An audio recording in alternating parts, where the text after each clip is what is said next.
flights to be jumped this time, and the mare is the first to show. Dawn Run from Pamabus, with Cima on the inside of Fredcoteri.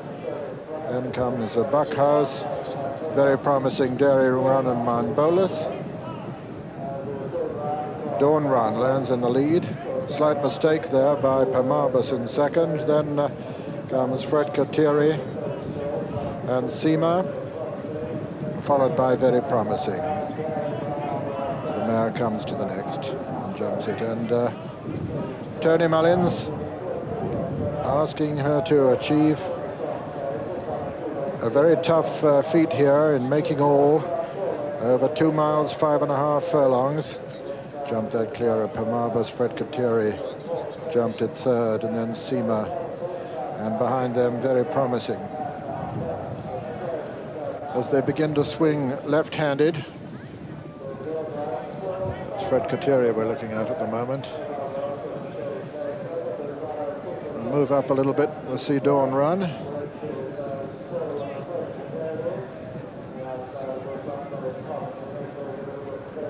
I have Dawn Run out of picture at the moment. Fredcoteri on the inner.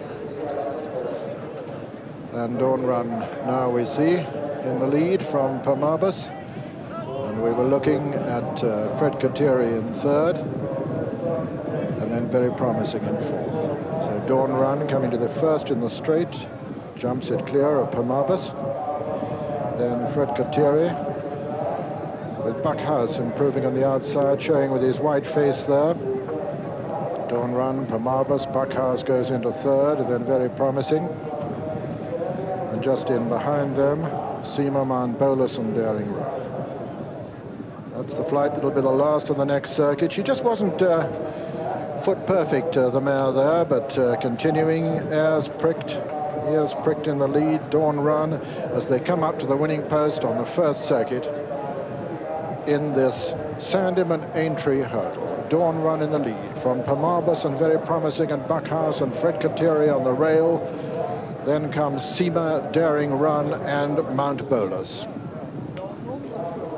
Tony Mullins goes out into the country on this 6-year-old champion hurdler. Dawn Run, the only member of her sex in this race, and not meeting the Colts and Geldings on advantageous terms here. Levels with Buckhouse and giving weight to all the remainder, or trying to anyway, as they come to the next over on the far side.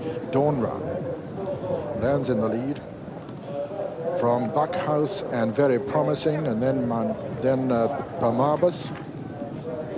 Fredcoteri just in behind Fredcoteri. Mount Bolus has made a bit of ground. Daring Run is the back marker, Ted Walsh, at the moment. But that pursuing group, quite reasonably tightly packed. This is the last right over on the far side. Dawn Run jumps it in the lead from Buckhouse, Very Promising, Pamabus, Mount Bolus, Fredcoteri getting chased along there by Tom Taff. Tom Taff, who at 20 years of age will be the youngest rider in the National when he rides Clonthurtin in our next race this afternoon. Of course, the big one.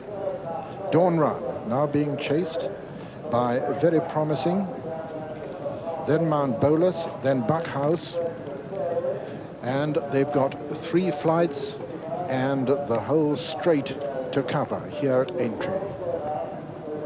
Very Promising, who lately changed hands for a tall sum, is the one who is chasing Dawn Run, with Mount Bolus in third. Buckhouse and Fredcoteri is next as they come down to the third last. Dawn Run lands in the lead from under pressure. Very Promising.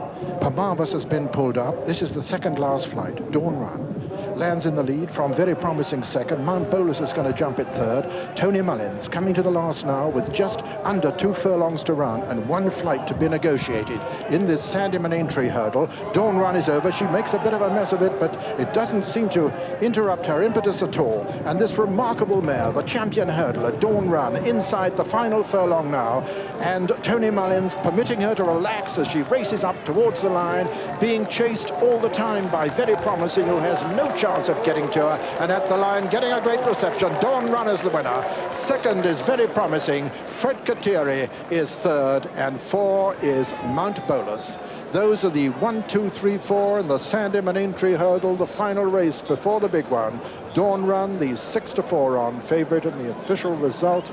First, number 2, Dawn Run, owned by Mrs. Charmian Hill, trained in Ireland by Paddy Mullins and ridden by his son Tony. Second was number 4, Very Promising, owned by Mrs. Jean Maunders, trained by David Nicholson and ridden by Peter Scudamore. And third was number 8, Fredcoteri, owned by Mr. T. Murphy, trained by Arthur Moore and ridden by Tom Taff. Fourth was number 11, Mount Bolus. Here she is, with Tony Mullins acknowledging the plaudits of the crowd as he returns to the winning circle on this